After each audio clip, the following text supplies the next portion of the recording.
கரூர் வேலுசாமிபுரம் என்னும் இடத்திலே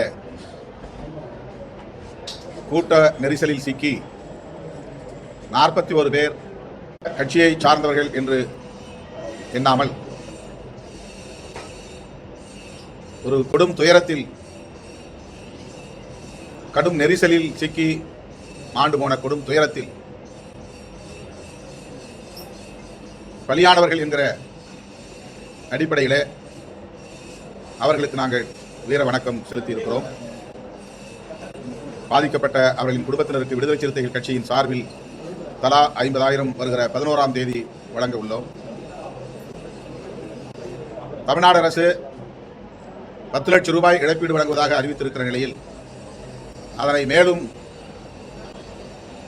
கூடுதலாக்கி வழங்க வேண்டும் என்று மீண்டும் வலியுறுத்துகிறோம்.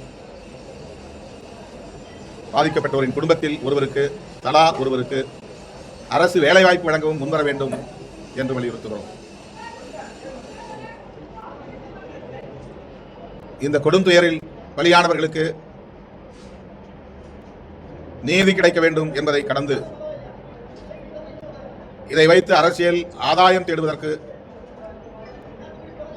பாஜக மற்றும் அதன் கூட்டணி கட்சிகள் ஆதரவு அமைப்புகள் முயற்சிக்கின்றன.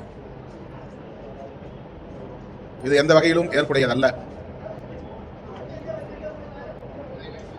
நடிகர் விஜய் அவர்கள் மீது எங்களுக்கு எந்த வன்மமும் இல்லை.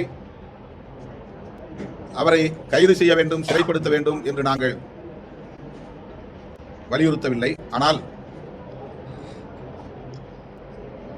அதற்கு அவர் தார்மீக பொறுப்பேற்க வேண்டும். அந்த வெளிப்பாடு அவருடைய நடவடிக்கைகளில் இல்லை என்கிற அடிப்படையில் தான் எங்கள் விமர்சனங்களை முன்வைத்திருக்கிறோம். தமிழ்நாடு அரசு அல்லது தமிழ்நாடு காவல்துறை நேர்மையாக இந்த பிரச்சனையை அணுக வேண்டும், அவ்வாறு அணுகிக் கொண்டிருக்கிறது என்று நம்புகிறோம். அருணா ஜெகதீசன் அவர்களின் நீதி அரசர் அவர்களின் தலைமையில் விசாரணை ஆணையம் அமைத்திருப்பதும், இப்போது காவல் உயரதிகாரி அஸ்ரா கார்க் அவர்களின் தலைமையில் ஒரு சிறப்பு புலனாய்வு குழுவை அமைத்திருப்பதும் ஆறுதல் அளிக்கிற ஒன்றாக பார்க்கிறோம். இதுபோன்ற நெரிசல் சாவுகள் இனி தமிழகத்தில் நடக்கக்கூடாது என்கிற படிப்பினையை நாம் பெற வேண்டும்.